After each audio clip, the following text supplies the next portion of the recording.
el material de trabajo, ¿no? El PPT, ya, en la cual le hemos hecho algunos agregados chiquitos, ¿no? Para que más o menos le demos un poco más de dinámica, ¿no? Y no nos quedemos en el PPT. ¿Qué es lo que ahora estamos haciendo? Bueno, entonces, como decía, ¿no? Viendo la semana pasada, la Edad Media arranca, ¿no? De acuerdo a los periodos de la historia de Europa, la visión eurocentrista, desde la caída del Imperio Romano del Occidente, ¿ya? Entonces, ¿por qué se produce la caída del Imperio Romano, ¿no? Como habíamos señalado, hay causas internas y causas externas.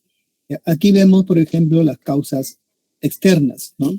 Si nosotros queremos poner causas internas, ¿ya? Recuerden que el Imperio Romano era demasiado extenso, ¿no?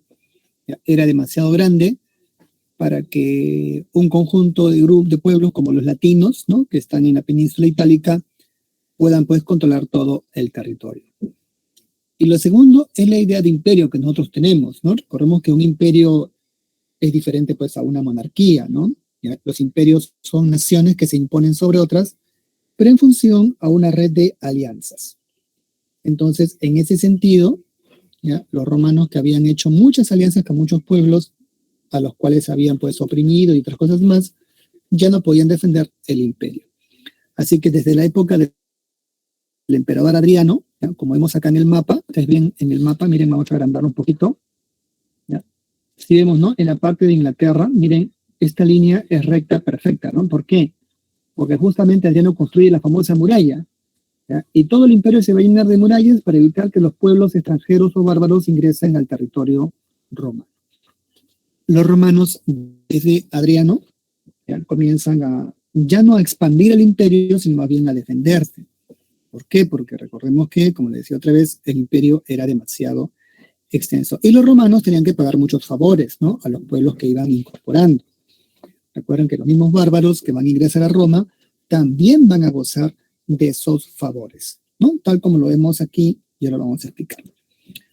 Bueno, entonces, ya Roma cae por causas internas, ¿no? Ya el imperio era demasiado grande, ¿no? También tenemos rebeliones internas en Roma. Recuerden que era un imperio militar expansivo y obviamente esto oprimía a muchos pueblos, ¿no? Sobre todo a los esclavos. Muy poco se menciona, pero tenemos rebeliones de esclavos, por ejemplo, a finales de la República. No solamente fueron guerras civiles, ¿no? La de los hermanos Graco, la de Marisila, la de los triunviratos, no, que también tuvimos reuniones de esclavos, como la que hicieron, o la que hizo Espartaco, ¿no? El famoso esclavo de origen tracio, que lanzó un desafío a Roma, ¿ya? Para vencerlo, ¿no? Los romanos tuvieron que concentrar el poder y establecer dictaduras y así acabar con el famoso Espartaco, ¿no? A esto hay que agregarle también la pérdida de su identidad cultural, ¿no? Los romanos se vuelven una sociedad cosmopolita, ¿ya? Permiten las migraciones y esto obviamente le quitó la unidad, ¿no? La unidad romana que ellos la habían caracterizado, porque recuerden que un imperio se basa en un concepto de ciudadano mundo, ¿no? En este caso, los romanos siempre se calificaban a sí mismos como los sujetos históricos del mundo, ¿no? Y los demás que no lo eran, ¿no? Porque obviamente en esa época el mundo antiguo era Roma.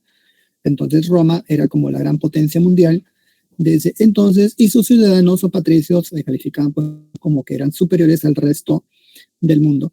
¿Y esto por qué les digo? Porque como ven en la definición, aquellos pueblos que no eran romanos eran llamados bárbaros, ¿ya? Que viene de la palabra barbarie, ¿no? De origen griego. ¿Ya? Estamos hablando que los romanos, al igual que los griegos, calificaban a aquellos pueblos que vivían fuera de la ciudad, es decir, que no gozaban del derecho, ¿no? Ni de la civilización, como pueblos extranjeros. ¿Ya? O sea, era una categoría discriminativa, si se dan cuenta también, en ese sentido, porque los calificaban como inferiores, ¿no? Es decir, no hablaban latín, no tenían costumbres romanas, no usaban el derecho romano, etc.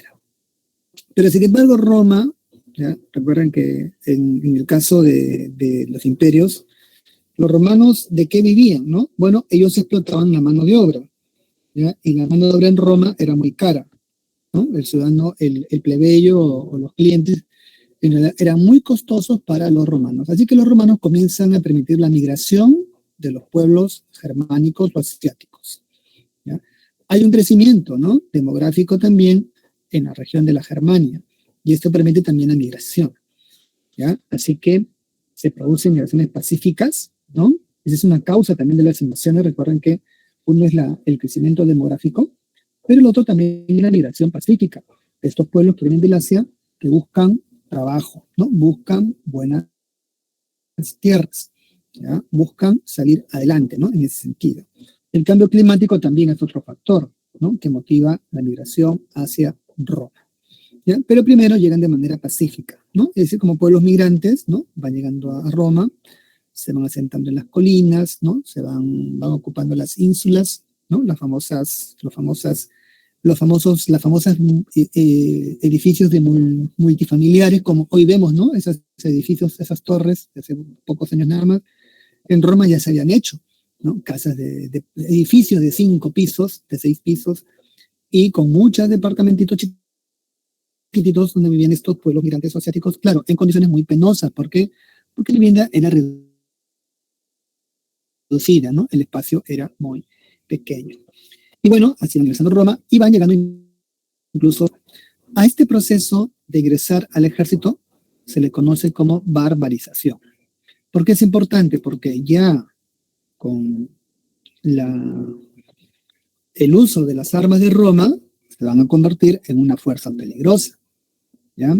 Finalmente los romanos ya no les permiten el ingreso, ¿ya? Y esto ocasiona las invasiones violentas, ¿no? Entonces, ¿qué pueblos invaden Roma? Son los godos, ¿no? Los ostrogodos, los visigodos, ¿ya? Los pueblos germánicos y también los pueblos que vienen más del Asia. Esto se debe a que otros pueblos como los hunos, ¿ya?, la presión de los hunos, ¿no?, los tártaros mongoles que llegan de la región más alejada del este de Asia, también llegan, invaden las zonas de Asia Central, y esto obliga a los pueblos de Asia Central a migrar también hacia Europa, ¿no?, en grandes desplazamientos. Entre ellos destaca aquí el famoso Atila, ¿no? Entonces aquí tenemos Atila, ¿no?, el famoso azote de Dios, ¿no?, bien conocido, ¿ya? Bueno, pero antes que Atila, ¿quiénes están? Los visigodos, ¿no? Y pueden ver a los visigodos, ¿ya? Están los francos, los vándalos, los érulos, burgundios, lombardos, fínicos, anglos, sajones, ¿no?, eslavos, checos, moravos, bueno, etcétera, ¿ya? Así que los visigodos vencen a los romanos en la batalla de Adrianópolis, ¿ya? Aquí está, me parece, no, este es Teodoredo, ¿no? Ahí está Alarico, ¿no? El famoso Alarico I, obviamente, ¿no? El segundo rey de los godos, ¿ya? Recuerden que Alarico saquea Roma, ¿no? Es la primera invasión a Roma, ¿ya? Y no solo eso, secuestra a la hermana del emperador Honorio, ¿no?, Gala Placidia. ¿Para qué se la lleva a la hermana? Bueno, ya ustedes se pueden imaginar, tenía la intención de casarse con ella para tener algún tipo de ventaja posicional en caso el emperador romano muriera, ¿no? Claro, siendo esposo de Gala Placidia, que tenía intenciones de ser también emperador, ¿no?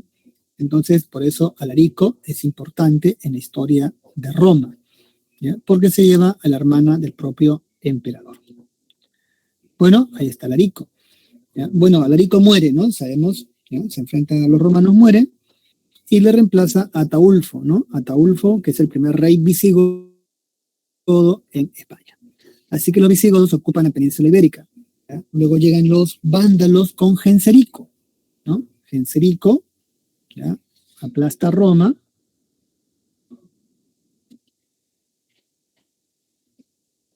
¿ya?, aplasta Roma, ¿sí? Y bueno, es el segundo saqueo sobre Roma, los vándalos, ¿no? Con los vándalos, ¿ya? Ellos también hacen la segunda invasión a Roma. Bueno, y se considera que ese es su retrato, el cual hemos pasado, ¿no? Aunque hay otras versiones, ¿no?, que señalan que Genserico pudo más bien haber sido de otra manera o de otra forma, ¿ya? Entonces, posiblemente, ¿no? Habría sido así Genserico. Pero en fin, ¿no? Lo cierto es que Genserico hace el segundo saqueo sobre Roma. ¿Qué pasa después? Que ellos ocupan Italia, Italia, ¿no? Y luego ocupan la zona del norte de África. ¿Ya? En lo que fue antiguamente Cartago, ahí se establecen los vándalos. ¿Sí? Y en ese contexto llegan luego, ¿no? Los hunos, aquí están, con Atila. Si se dan cuenta, miren, los bárbaros van hacia el imperio, hacia la parte occidental de Roma, ¿no? Porque el otro imperio romano de Oriente, que está acá, no fue tocado. ¿Ya? ¿Y por qué no fue tocado, no? Uno se podría preguntar, porque recuerden que ya los persas habían intentado conquistar a los griegos, ¿no? En las famosas guerras médicas, que era un imperio gigantesco. ¿Ya? Igual pasa acá, ¿no? La región balcánica es más accidentada, ¿ya? Tiene demasiados estados y bueno, podían presentar una mayor resistencia, ¿no? Y esto lo sabían los otros pueblos invasores. Pero en cambio, ¿no? La llanura de las Galias, bueno, y la Germania que está cerca de Italia, facilitaban la invasión de estos pueblos. Bueno, así que Atila, ¿no? Se acerca a la frontera con Roma para vencerlo. El emperador Valentiniano tiene que aliarse con el rey visigodo Teodoredo, como lo vemos acá. ¿Ya? Y pueden leer, ¿no? Teodoredo, sexto rey de los visigodos o los godos en España. ¿Ya? Bueno, Teodoredo murió en la batalla, ¿no? De los campos catalánicos y ahí también Atila, perdón, va a ser derrotado. ¿Ya? Así que Atila muere, ¿no? Bueno, muere después, le envenenan, ¿ya? Lo ponemos así porque falleció. Y finalmente llegan los cérulos al mando de Odoacro, que tenemos su rostro, y él derroca al último emperador, Rómulo Augustulo. De esta manera se produce la caída del Imperio Romano de Occidente, obviamente porque el otro Imperio Romano queda, ¿ya? Eso hay que recordarlo, el Imperio Romano de Oriente queda, ¿no? El que cae es esta parte de aquí, y bueno, finalmente nace la Edad Media. ¿Ya? Bueno, esta es la separata, ¿no? Que hemos visto. ¿Ya? Ahí está la separata. Bueno, ustedes la tienen también, ¿no? Y pueden ver la descripción, que es un poco más, más formal, ¿no? Ahí pueden ver, ¿no? ¿Ya? Ahí pueden ver la derrota del emperador Valente en Adrianópolis, ¿no? Durante la fase violenta de las invasiones.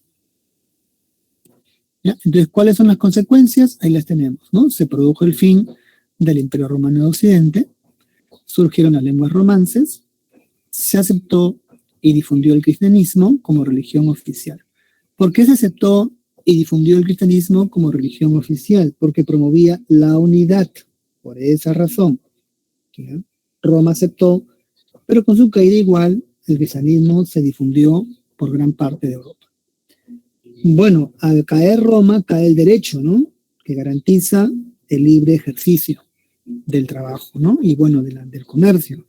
Así que el comercio disminuye y la economía se ruraliza. La gente se va al campo, ¿ya? La gente se orienta al campo donde allí va a trabajar. Y van a surgir los llamados reinos germánicos. Cada uno va a ocupar una parte de Europa que hoy día es una nación, ¿no? El reino visigodo en España, ostrogodo en Italia, vándalos en el norte de África, franco en Francia, etc. Bien. Está entonces, ¿ya? Lo de Roma. Y bueno, la lectura que ustedes tienen también sobre lo que significa, ¿no? Las invasiones germánicas o asiáticas o bárbaras, ¿ya? Que plantea esta división, ¿no? O línea divisoria entre lo que ha sido la barbarie y la civilización. Bueno, ahora pasamos a los reinos germánicos. Ya estamos en la Edad Media. ¿Alguna pregunta? Ok. Bueno, entonces estos serían los reinos germánicos. ¿Ya? Aquí están. Como verán, ¿no? Estos reinos germánicos ocupan una buena parte del territorio de Europa. ¿ya? Si se dan cuenta, están ocupando las regiones o los países, bueno, los territorios de los países más importantes el día de hoy. Portugal, ¿no? El reino suevo, España, el reino visigodo, Francia, el reino franco, y también, como pueden ver, parte de los Países Bajos. Bueno, los burgundios, que sería parte de Alemania y Austria sobre todo Alemania, ostrogodo, Italia, los turingios, la parte de Polonia, los sajones, ¿no? La región, miren, de Dinamarca, Suecia, ¿no? Noruega, ¿ya? Los normandos, ¿no? Lo que es también Noruega, ¿no? En fin, toda esta zona, Suecia, ¿no? Los anglosajones e Inglaterra. ¿Ya? Bueno, estos son los escotos y pictos, ¿no? Que se encuentran ahí en Escocia, en Irlanda, bueno, en fin. ¿Ya? Y bueno, hay más, lo demás, ¿no? Los eslavos en Rusia, ¿no? En fin. Los moravos en lo que va a ser la región bueno, los bávaros, ¿no? Aquí con los moravos y checos, que ocupan también esas regiones que hoy conocemos como, ¿no? Esos países con esos nombres, ¿no? Bien, estos reinos se puede decir que tienen dos etapas, ¿no? En la parte religiosa. Al primero fueron arrianos, ¿ya? Recuerden que el arrianismo es una secta religiosa, ¿sí? Calificada como herética por el cristianismo, que rendían culto a un personaje llamado Arrio. ¿Ya? Entonces, así como hay cristianismo, también hubo arrianismo. Pero estos pueblos germánicos al comienzo son arrianos, al comienzo. Luego se vuelven cristianos. ¿Ya? Así que el arrianismo, ¿no? Fue una de las primeras sectas religiosas que dominaba a estos pueblos. ¿Ya? Pero también rendían culto a sus dioses primitivos, ¿no? Estamos hablando de los dioses, por ejemplo, Odín, ¿no? Que es la guerra, ¿ya? Thor, ¿no? El rayo, ¿ya? Y bueno, en general, divinidades que estaban relacionadas o asociadas con la naturaleza. ¿Ya? Entonces, esto respecto a los reinos germánicos. Tenían un derecho también, ¿no? Un derecho más de tipo punitivo, ¿ya? Un derecho basado en la costumbre, ¿no? A esto se le llama derecho consuetudinario o derecho de costumbre, ¿no? Consuetudinario, ¿no? Se le da ese nombre, ¿ya? Donde destacaban la ordalía y el vergel, el juicio del hombre y el juicio de Dios. Entonces, estos reinos ya son los estados, como pueden ver, establecidos en Europa de Occidente, ¿no? Y que básicamente son de habla germánica. Y en general todos tienen esas características que se les ha mencionado. El arte, como que les llama también el arte que estos reinos practican, porque recuerden que ellos traen también su cultura, ¿ya? Primero que ellos se van a romanizar, ¿no? Entonces, gran parte de la cultura bárbara, ¿ya? O germánica de esta época son de herencia romana. ¿Por qué? Porque era inevitable. La cultura romana había desarrollado mecanismos de control social, político, cultural muy avanzados para su época, entre ellos el derecho romano, ¿no? Que está normado de acuerdo a ley, ¿ya? Y eso es importante en los pueblos bárbaros que se guiaban por el derecho de costumbre, ¿no? El derecho de costumbre es un derecho no escrito, en cambio el derecho romano era un derecho escrito, ¿no? Con una ley que podía aplicarse en general. Bueno, entonces así, ¿ya? Estos bárbaros se van a romanizar, pero el arte que se le llama, o que ellos practican, ¿no? Que ellos van a utilizar, se le conoce como arte paleocristiano. Paleocristiano. ¿Sí? Entonces, y el ejemplo está en los reinos más importantes, ¿no? El reino ostrogodo, el reino visigodo, anglosajón y el reino franco y el vano. Comenzando con el reino visigodo, recuerden que tuvo dos etapas, ¿no? Una etapa arriana y una etapa católica o cristiana. Luego de ahí sigue la etapa islámica, ¿ya? Así que el primer rey visigodo será Ataulfo, recuerden Ataulfo, ¿no? Que reemplaza a Larico, ¿ya? El segundo rey visigodo será Ubati. El último, Don Rodrigo, que va a ser conquistado por los musulmanes luego de vencerlos en la batalla de Guadalete. El reino franco, ¿ya? Que se va a dividir o va a estar gobernado por los merovingios, ¿no? Una dinastía que fue desarrollada por Clodoveo, Meroveo, ¿no? rey merovingio, y los llamados reyes holgazanes. Y luego, posteriormente, los carolingios, ¿no? Con los carolingios, el reino franco cambia de nombre, se va a llamar reino carolingio, y luego van a formar su imperio. El reino ostrogodo, como verán, están en Italia, ¿ya? Ahí se ve en el mapa, ¿no? Está en Italia. ¿Ya? Ellos van a reemplazar a los érulos, ¿no? Recuerdan que el famoso Doacro, ¿no? Que aquí está, había derrocado a Rómulo, ¿no? Augustulo, y se había proclamado rey de Roma, pero claro, en la península, ¿no? Aquí. Pero ahora los ostrogodos van a vencerlos y van a formar su reino, ¿no? El reino ostrogodo. ¿Ya? El rey ostrogodo más famoso ha sido Teodorico, ¿no? Él expande el reino ostrogodo. ¿Ya? Y el reino anglosajón, que lo vemos ahí en Inglaterra, ¿ya? Anglosajón, está compuesto por varios reinos, 7 en total, anglos y sajones. 3 reinos anglos y 4 reinos sajones, ¿no? Por eso se le llama reino anglosajón. Allá, se le llama paleocristiano. Allá, ¿no? Sí, paleocristiano, paleo, antiguo, ¿no? O sea, antes del cristianismo o antiguo cristianismo, ¿no? Bien, ¿ya? Entonces, esto respecto a los reinos germánicos, ¿ya? Bueno, ahora veamos cómo, ¿no? Uno de esos reinos se convierte en un imperio. ¿Ya? Vamos a ponerlo acá con una flechita, ¿no? Del reino franco, aquí, al imperio carolingio. ¿Ya? Curioso, ¿no? Del reino franco podemos hacer un título incluso, ¿no? O sea, nosotros podemos hacer un título, ¿no? Nosotros podemos hacer un título del reino franco al imperio carolingio, ¿no? El título es un artículo o de un libro, ¿no? Miren, del reino franco al imperio carolingio. Bueno, y en efecto, ¿no?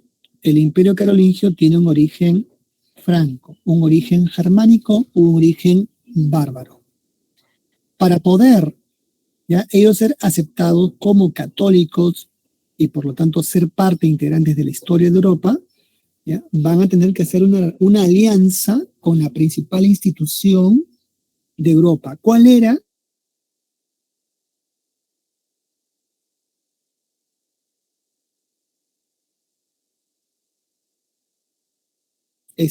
Cae el imperio, ¿no? Cae el emperador, pero ¿qué queda? Toda la estructura jurídica administrativa. ¿Ya? Hablamos del derecho.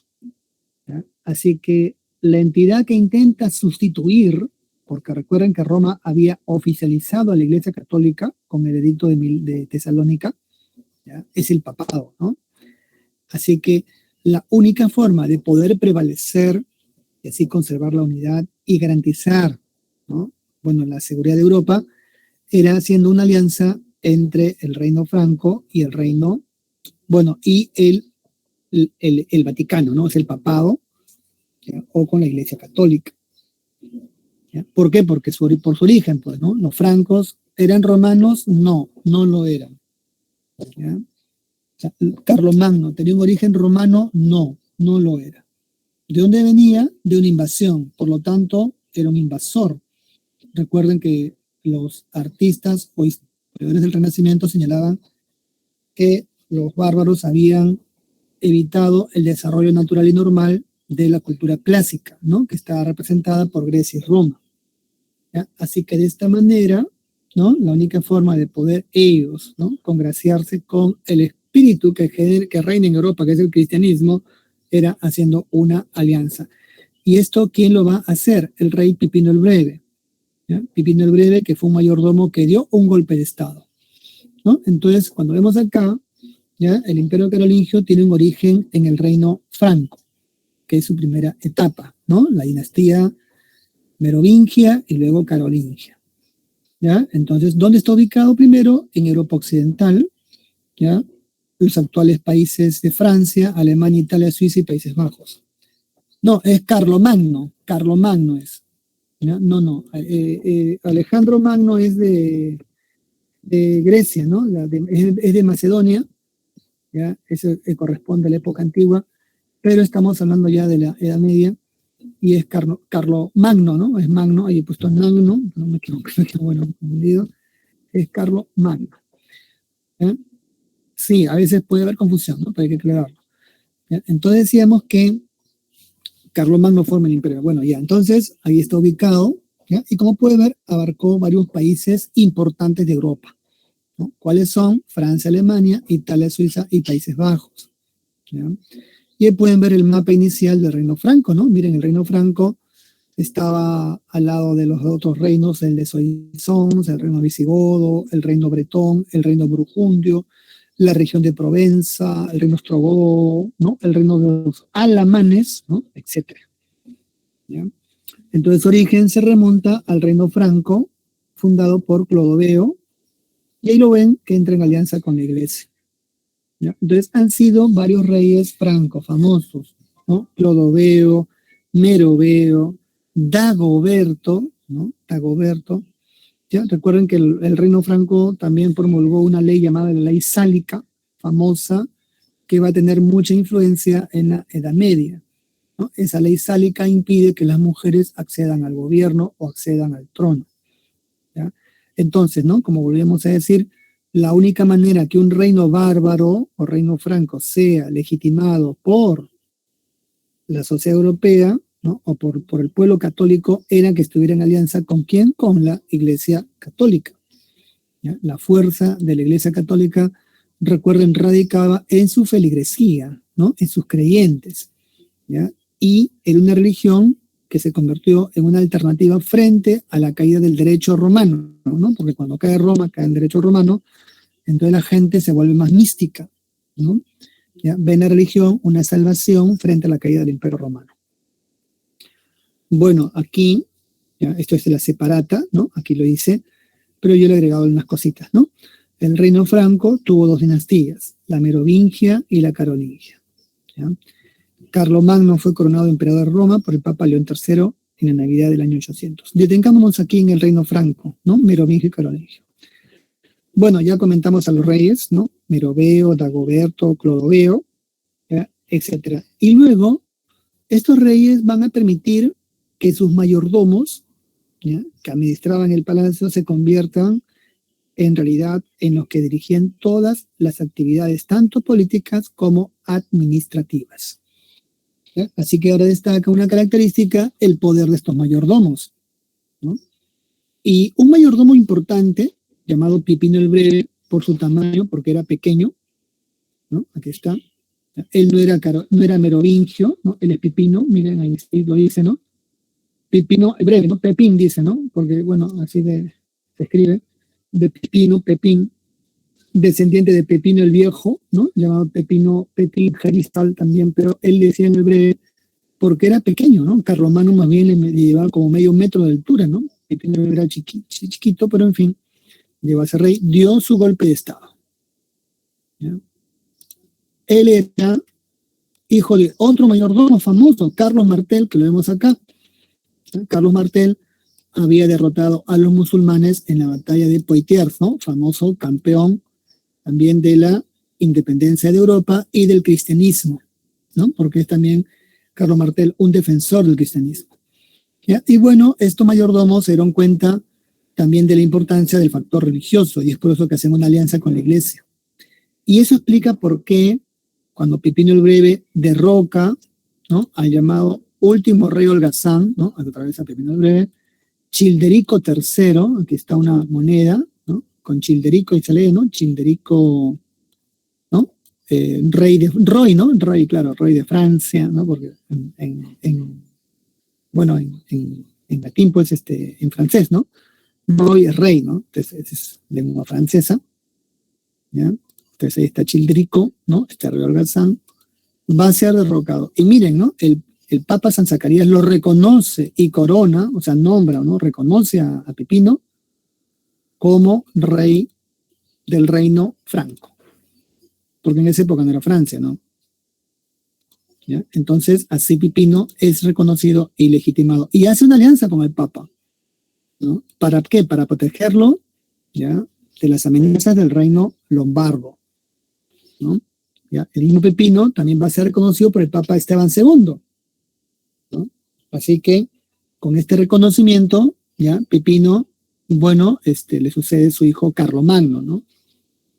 Él tuvo dos hijos, Carlomán y Carlomagno, pero Carlomagno finalmente será el emperador. ¿Ya? Así que Carlomagno refuerza esta alianza con el papado, ¿ya? Carlomagno. ¿Ya? Y, a ver, un ratito. Pensé que era un sismo, no era un camión.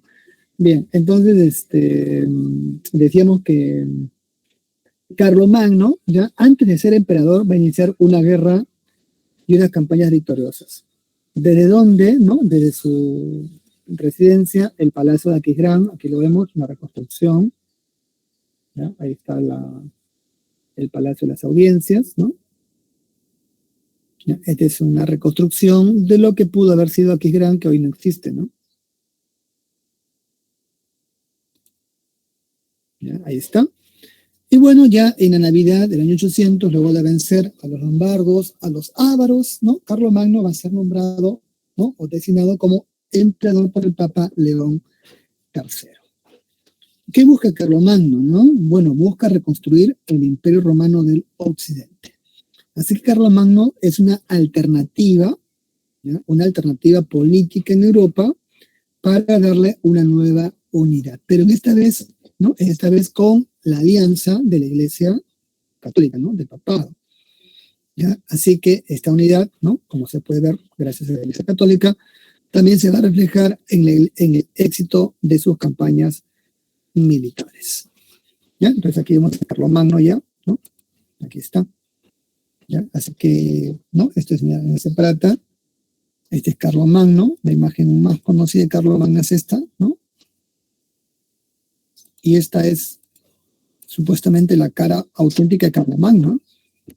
Es un denario, o pueden ver Carolus, dice, ¿no? Claro, es emperador, Carlomagno. Claro, no tiene barba ni bigote. Y miren su nariz, ¿no? Bien aguileña. ¿No? Parece una nariz, ¿no? Una nariz, bueno, bien rara, ¿no? O sea, el tabique nasal. Porque este es el rostro original de Carlomagno. Es un denario del gobierno de su época. Las demás pinturas que vemos son pinturas posteriores a Carlomagno, ¿no? Hechas siglos después, ¿no? Miren, esta pintura de Carlomagno es en 1839, o sea, después de 1000 años se le hizo este rostro a Carlomagno. ¿Ya? Después de 1000 años, ¿no? Y esta también se hizo después. Entonces, ¿cuál es el rostro de Carlomagno? Ese es el rostro auténtico. Así era, ¿no? Bueno, ¿ya? Ese es el denario. Cuando hablemos de monedas carolingias, el denario carolingio es este, ¿no? Bien, su gobierno representó, como decíamos, el primer intento por reconstruir el Imperio Romano del Occidente y propagó el cristianismo en Europa. ¿Cómo lo hizo? Uno, ¿ya? A través de sus campañas militares. Dos, a través del desarrollo de la educación. ¿Ya? Aquí se puede ver las escuelas, ¿no? Estamos hablando de las escuelas donde se difundía el cristianismo.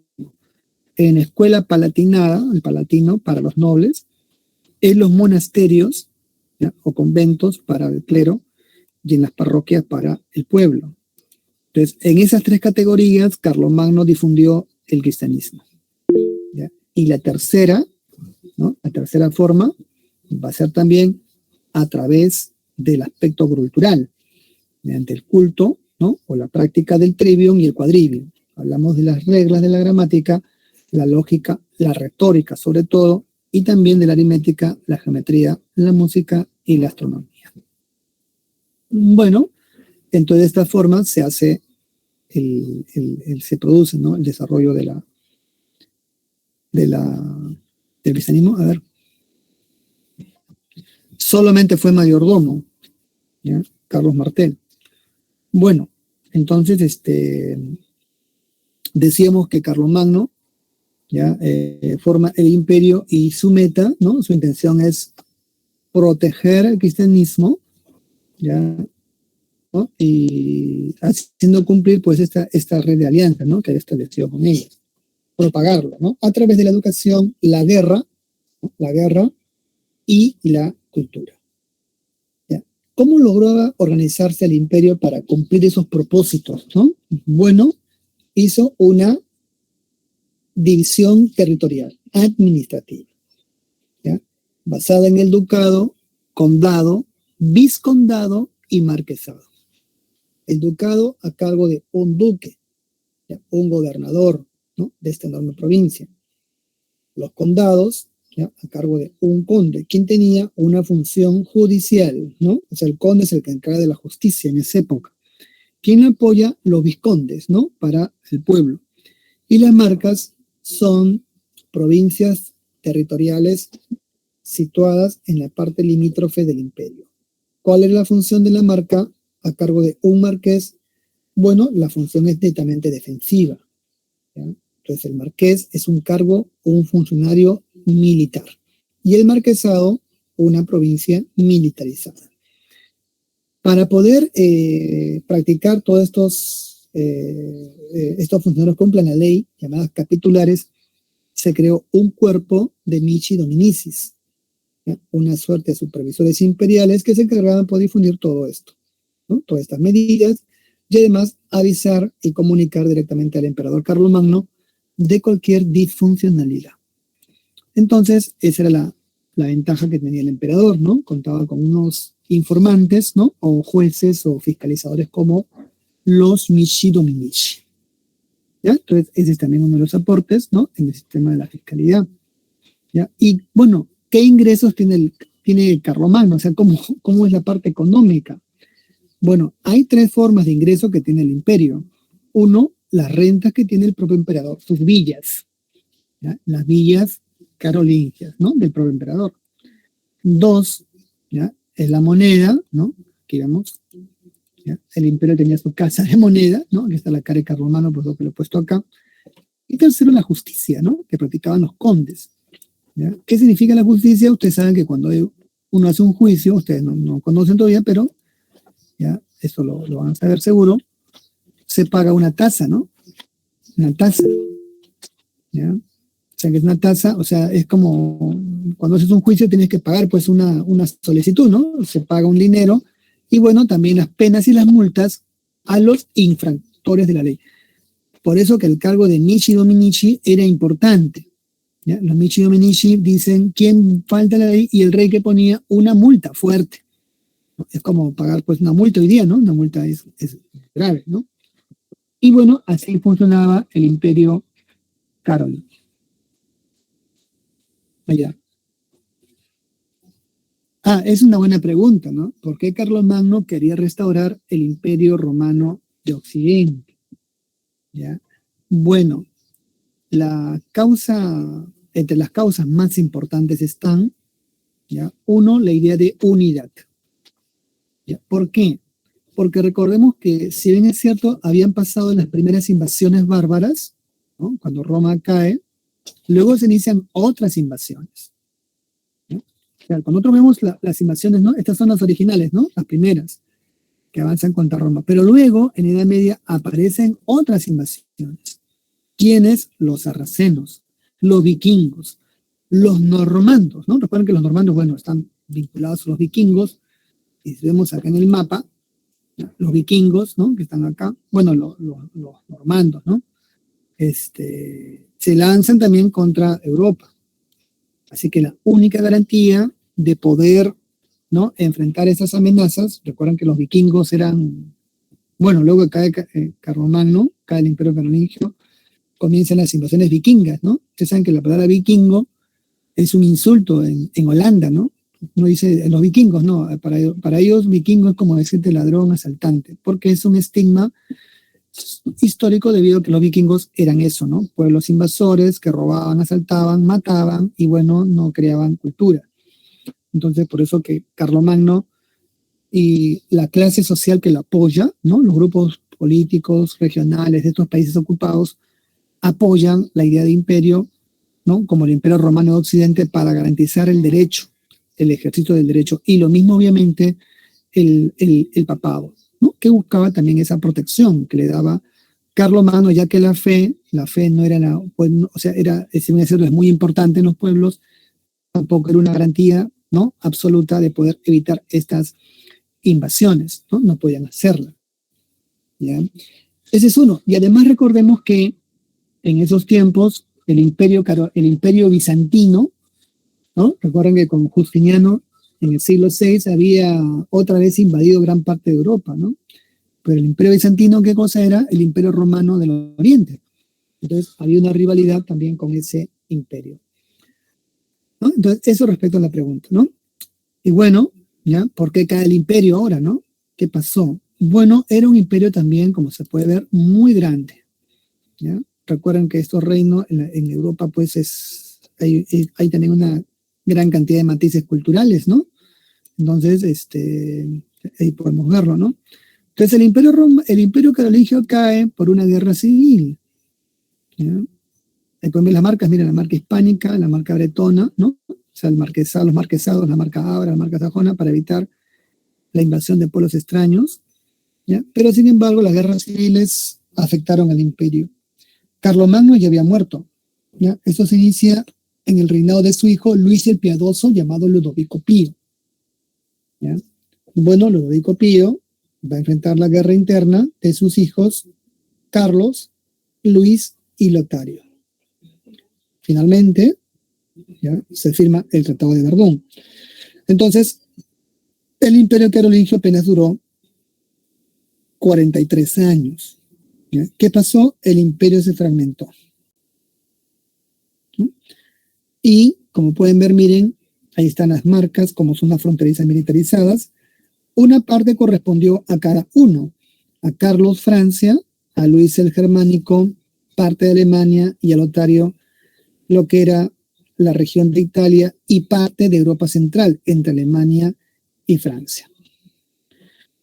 Bien, ¿cuáles son las consecuencias? Bueno, se debilita el poder del rey, ¿no? El poder central, ¿ya?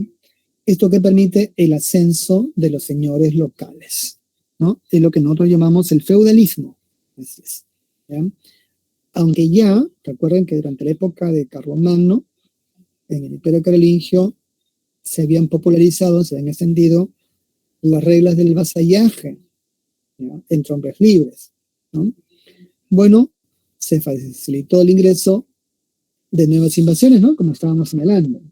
¿Ya? Magiares, ¿no? Que van a ocupar lo que es Hungría, Checoslovaquia, que eran pueblos muy salvajes, ¿ah? Y los vikingos, como también les comentaba, que eran también otros pueblos salvajes y, bueno, invasores, ¿no? En fin, que cometían toda suerte pues, de asesinatos, y los sarracenos también. Recuerden que el imperio carolingio, ¿no? Ya antes del imperio con Carlos Martel se había detenido a los musulmanes, ¿no? En la batalla de Poitiers para ingresar a Europa, y luego Carlomagno hizo otro impedimento mayor ya como imperio, pero ante la caída no se pudo evitar esto. Bueno, así cae el imperio carolingio. Ahora pasamos al imperio bizantino, ¿ya? Cuando hablamos del imperio bizantino, miren, dura del siglo IV al siglo XV, 1000 años, toda la Edad Media. Y es en realidad el imperio romano en el Oriente. Entonces, ¿no? Si lo vemos en un sentido general, el imperio romano no cayó nunca, ¿no? Cayó solamente la parte occidental, la parte de Roma, pero la otra parte sobrevivió en la zona del este. ¿Por qué razón sobrevivió, no? Uno se preguntaría, profesor, entonces, ¿por qué uno prevaleció y el otro murió, ¿no? Desapareció. Bueno, por las causas ya señaladas anteriormente, ¿ya? Lo cual no padeció el otro imperio romano, ¿sí? El imperio de Arcadio, ¿no? Porque Teodosio dividió el imperio para Honorio, ¿no? El imperio romano de Occidente, y para Arcadio el imperio romano del Oriente llamado Bizantino. ¿Sí? ¿Por qué se llama Bizantino? Porque la ciudad de Constantinopla, que era el puente comercial, ¿no? Recuerden que la ciudad de Constantinopla es importante, ¿ya? Porque era un puente comercial que unía a través del comercio Europa y el Oriente, ¿no? Entonces, la ciudad de Constantinopla fue construida, ¿ya? Encima, ¿no? O al lado también, ¿no? Encima y al lado de la antigua ciudad de Bizancio. Por esa razón se le llama Imperio Bizantino. ¿Ya? Pero si uno fuera hoy día a Bizancio o a Constantinopla, ¿no? Que hoy se llama Estambul, ¿no? Si uno fuera allí, o sea, retrocediera en el tiempo y preguntase al habitante común de allí, ¿no? ¿Cómo se llamaban ellos? Te responderían que ellos eran parte del Imperio Romano, te decían. Y al emperador no le llamaban Bizantino, le llamaban César. ¿Por qué? Porque es el imperio fundado por Teodosio, ¿no? ¿Recuerdan? ¿Ya? Entonces, por eso, la importancia que tiene la ciudad de Constantinopla, ¿no? Es el puente comercial que une, ¿ya? Aquí está, miren, ¿no? Es estratégica su ubicación entre Oriente y el Occidente. Se encuentra entre dos continentes, ¿no? Aquí está,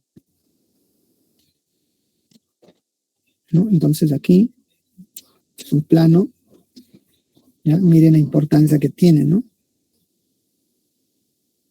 ¿Ya? Es un contacto obligado, ¿no? Entre Oriente y Occidente.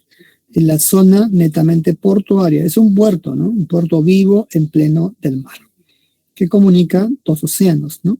Dos mares. ¿Ya? Entonces ahí está la importancia que tiene, ¿no? Constantinopla, ¿ya? Porque comunica el Mar Negro con el Mar Egeo. Bien, entonces volviendo otra vez, ¿ya? Veamos las características de este imperio, ¿no? Uno, en lo político, es el césaropapismo. ¿Ya? Viene de papa, ¿no? Y césare, ¿no? ¿Ya? ¿Qué significa? Que el emperador controló tanto al Estado como a la iglesia en el imperio. ¿Ya? Que es muy diferente, por ejemplo, al caso romano, ¿no? O carolingio. ¿Ya? El emperador carolingio no controlaba al papado, ¿no? En el caso de Bizancio, sí. ¿Ya? Esa es la diferencia, ¿no? Por ejemplo, ¿no? De ahí el nombre de César, ¿no? Césaropapismo, ¿ya? Y el Basileus, ¿no? Que es el emperador, ¿ya? El Basileus es un título que el emperador bizantino Heraclio lo impuso en Bizancio. ¿Ya? Bueno, él, ¿por qué lo impone? ¿No? Adopta el modelo griego. ¿Ya? Recuerden que el emperador Heraclio, famoso Heraclio es Hércules, ¿no? Bueno, él impone el griego como idioma oficial. Adopta el título de Basileos y heleniza, ¿no? Heleniza la administración bizantina, porque la ve y la siente como superior. Entonces, eso es lo político, el césaropapismo o fusión, integración, pero bajo control del emperador, del Estado religioso y del Estado político. ¿Ya? Entonces, ese es uno, ¿no? Dos, ¿ya? Bueno, esto también, un ejemplo, decíamos, ¿no? Un ejemplo va a ser la famosa querella de los iconoclastas. ¿Ya? O sea, si lo vemos en el plano político y religioso del césaropapismo, un ejemplo lo tenemos en la querella de los iconoclastas o querella de las imágenes, que fue un intento de suprimir el culto a las imágenes religiosas. ¿Ya? Durante un tiempo fueron suprimidas, pero luego fueron restablecidas. ¿Ya? Entonces, ese es un ejemplo del césaropapismo, ¿no? Bueno, eso en lo político. Veamos ahora en lo religioso. También en lo político se puede agregar lo que hizo Justiniano, ¿no? Es decir, la recuperación del derecho romano. Pero bueno, eso es aparte, ¿ya? En lo religioso es el cisma del Oriente, ¿no? Que ocurrió en el año 1054.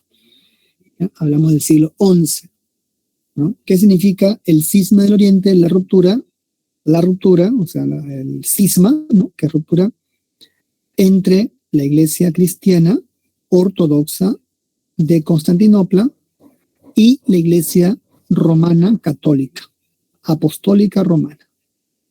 ¿Por qué se separaron? Bueno, fue básicamente por motivos litúrgicos y la rivalidad entre ambas iglesias.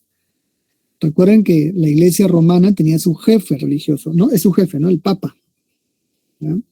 Que significa padre. En el caso de la iglesia bizantina, ¿no? O la iglesia romana del Oriente, tenemos al patriarca de Constantinopla, ¿ya? Que es el nombre que se le da al jefe de la iglesia bizantina, ¿no? Ortodoxa. Ortodoxa o recta doctrina también significa, ¿ya? Bueno, ¿cuáles fueron las causas de esta separación? ¿Ya? Básicamente por motivos religiosos, ¿ya? El Papa, ¿no? El Papa de, de Roma, ¿ya? Recomendó al patriarca de Bizancio que la liturgia religiosa fuera cambiada, ¿no? ¿Qué significa esto? Que la misa se diga pues en latín, ¿no? No en el griego, ¿ya? Que se comulgue, ¿no? En realidad, no con un panecillo, sino con una hostia, como se hacía en Roma. Y también, bueno, que el sacerdote practicase el celibato, ¿ya? ¿Qué es el celibato? Que los sacerdotes, pues, no puedan tomar el estado civil, ¿no? Es decir, el celibato es de célibe, ¿no? De pureza, ¿ya? Entonces, no pueden casarse ni tener, familia, ¿no? ¿Ya? No pueden tener hijos, en otras palabras, ¿no? Así que entonces el papado, ¿no? de Roma recomendó ya que, bueno, la liturgia no se practica en ese sentido, ¿no? Pero el patriarca de Bizancio, Miguel Celulario, rechazó, ¿no? esta autoridad, ¿ya? Entonces, también hay una suerte de problema político de alianzas, ¿no? Así que el Papa León IX ya ordenó esto, ¿no? Pero el patriarca se negó y además no quiso recibir a los enviados del Papa, ¿ya? Así que, bueno, el Papa León IX excomulga al patriarca Miguel Celulario y a los pocos días, ¿no? Miguel Celulario respondió y excomulgó también al cardenal a su séquito y quemó la bula papal, ¿no? Ahí se inicia el cisma, así es, ¿ya? Entonces, a eso se llama cisma de Occidente. Cuando, ¿no? El Papa León IX, ¿no?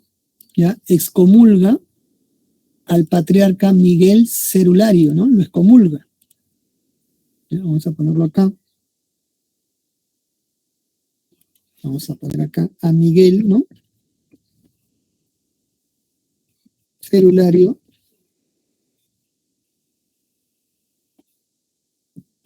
Miguel Celulario, ¿no? Vamos a ponerlo acá. 20. Y excomulga, ¿no? Al equipo del cardenal, ¿no? Al cardenal, bueno, a su séquito, ¿no? A los hombres del Papa. Además quemó, del Papa León IX, obviamente quemó la bula papal, ¿no? Del Papa. ¿No? Así que esto se llama el cisma, ¿no? La ruptura, ¿ya? Entre ambas iglesias, ¿no? Es una ruptura, si se dan cuenta, muy importante, ¿no? Es prácticamente a muerte, ¿ya? Así que ya no hay nada que hacer ahí, ¿no? ¿Ya? Y esto va a ser importante, ¿no?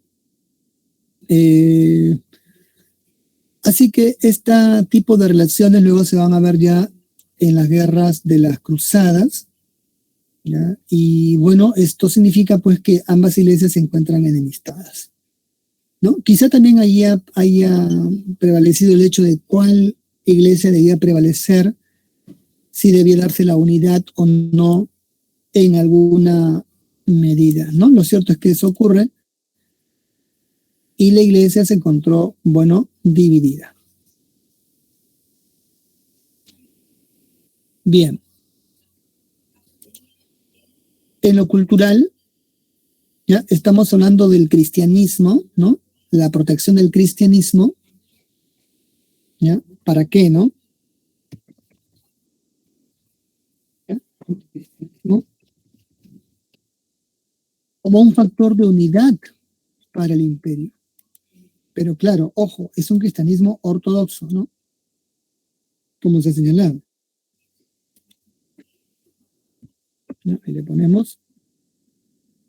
Bien, creo que tenemos receso o me equivoco.